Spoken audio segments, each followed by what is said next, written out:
Assalamualaikum warahmatullahi wabarakatuh. Selamat pagi anak-anak. Apa kabarnya hari ini? Saya berharap semuanya selalu dalam keadaan sehat dan selalu berbahagia.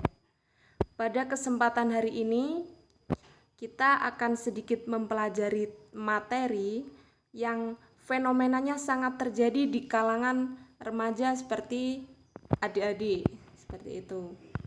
Nah, materi ini adalah tentang stop bullying. Untuk lebih jelasnya, silahkan simak materi berikut ini. Tujuan dari saya memaparkan materi tersebut adalah peserta didik atau konseli mampu menerapkan perilaku yang baik dan memahami cara mencegah atau melawan bullying. Seperti itu.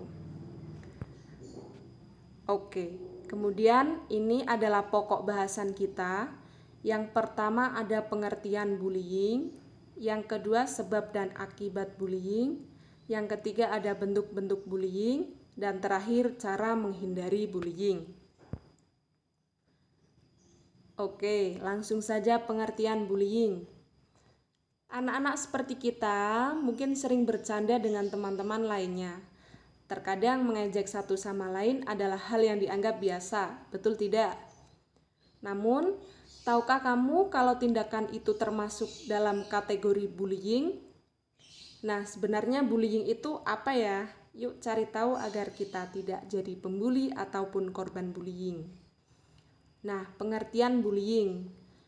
Menurut Santrok 2011 halaman 213, bullying didefinisikan sebagai perilaku verbal dan fisik yang dimaksudkan untuk mengganggu seseorang yang lebih lemah. Nah, bullying ini adalah perbuatan tidak baik yang dilakukan oleh seseorang atau lebih kepada orang yang lainnya. Nah, perbuatan tidak baik yang dimaksud bisa berupa hal-hal menyakiti secara fisik seperti memukul, mendorong, dan lain-lain. Bisa juga menyakiti secara verbal, misalnya mengejek penampilan, mengejek fisik, menghina kemampuan, dan masih banyak lagi. Tindakan menjauhi dan mengucilkan seseorang juga termasuk tindakan yang bullying, seperti itu. Hati-hati ya. Bullying tidak hanya terjadi pada orang-orang yang saling kenal saja atau yang bertemu secara langsung. Namun, di zaman yang serba modern ini, bullying bisa dilakukan lewat online seperti itu. Seperti mengirimi WhatsApp, email, atau berkomentar negatif di media sosial seperti itu. Nah, istilah bullying melalui gadget atau gawai bisa dikenal dengan cyberbullying. Seperti itu. Selanjutnya, ada bentuk-bentuk bullying. Yang pertama ada kontak fisik langsung. Contohnya, memukul, mendorong, menendang, mencubit. Yang kedua ada kontak verbal langsung. Contohnya, mengejek, mempermalukan, menggertak, menyebarkan gosip, ataupun memaki. Yang ketiga, ada perilaku nonverbal langsung. Contohnya, memelototi, mengabaikan lawan bicara, mengalihkan pandangan, dan gerakan-gerakan tubuh yang menghina orang lain. Yang keempat, ada perilaku nonverbal tidak langsung, contohnya mengucilkan teman, menghasut teman yang lain, mengirimi WhatsApp ancaman, seperti itu. Dan yang terakhir, ada pelecehan seksual.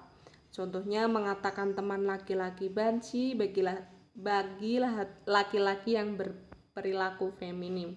Nah, masa remaja adalah masa yang paling asyik di mana kita mencari jati diri yang sesungguhnya. Di mana masa remaja tersebut memiliki tanggung jawab atas semua yang kita lakukan maupun perkataan-perkataan yang hendak kita lakukan seperti itu. Jadi sebagai remaja yang mempunyai ilmu yang tinggi maupun memiliki instansi pendidikan yang sedang kita ampu, hendaknya kita bisa menjaga perilaku maupun perkataan kita terhadap orang lain. Seperti itu. Nah, sebelum memasuki sebab dan akibat bullying, saya akan menjelaskan kenapa sih alasan seseorang melakukan bullying seperti itu. Nah, di sini para pelaku bully biasanya mendapatkan kepuasan dari menindas orang. Ia merasa lebih kuat dan lebih berkuasa karena ada orang yang takut pada dirinya, seperti itu. Bisa juga karena ia akan mendapat popularitas di sekolah karena dilakukan dan ditakuti oleh siswa yang lainnya, seperti itu. Padahal sebenarnya para pembuli ini akan tidak disukai oleh orang-orang yang tidak setuju dengan tindakannya. Namun di sini perlu digarisbawahi bahwa pembuli itu sangat tidak peduli bahwa apa yang dikatakannya itu adalah hal-hal yang menyakiti orang lain, seperti itu. Dan alasan lain mereka menindas adalah karena mereka iri pada kelebihan target bullying mereka atau merasa terancam karena kehadiran seseorang.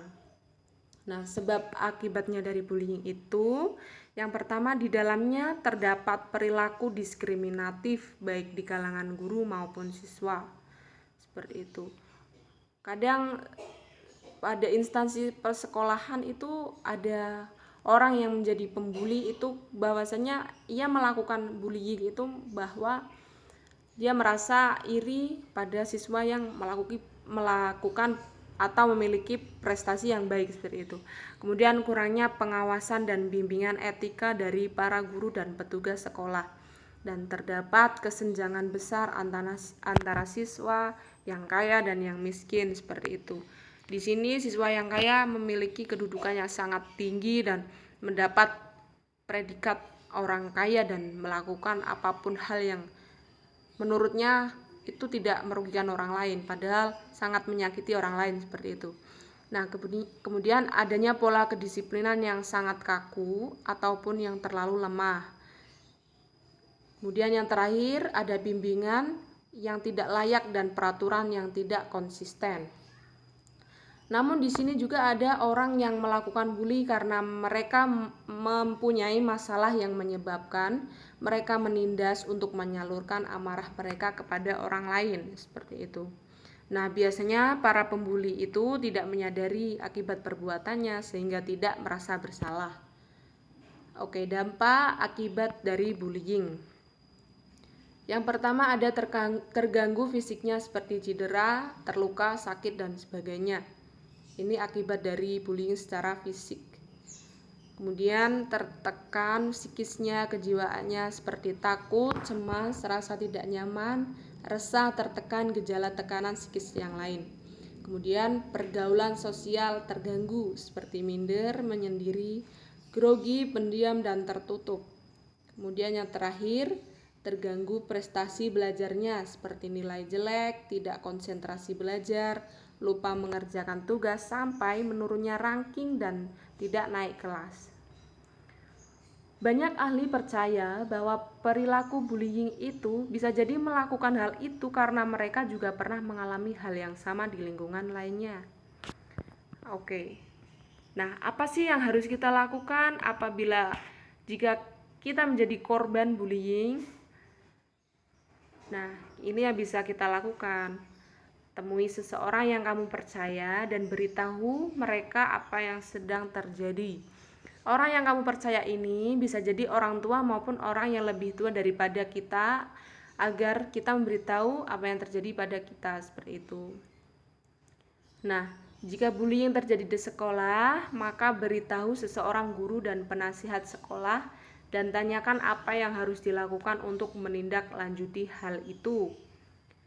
Bisa jadi sekolahmu memiliki kebijakan tentang bullying dan ada langkah-langkah untuk menanganinya. Terus, jangan takut untuk melaporkan tindakan bullying pada pihak yang memiliki wewenang. Jika kamu berani, tandanya kamu menyelamatkan dirimu sendiri dan korban bullying lainnya.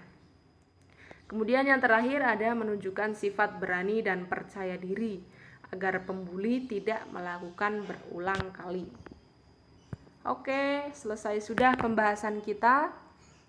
Semoga ilmunya bermanfaat dan tetap semangat menjalani hari. Jangan lupa selalu berbahagia dan jaga kesehatan. Ada seutas kata, jangan takut menjadi berbeda atau menyuarakan pikiranmu, karena itulah yang membedakanmu dari orang lain. Oke, akhir kata, wassalamualaikum warahmatullahi wabarakatuh.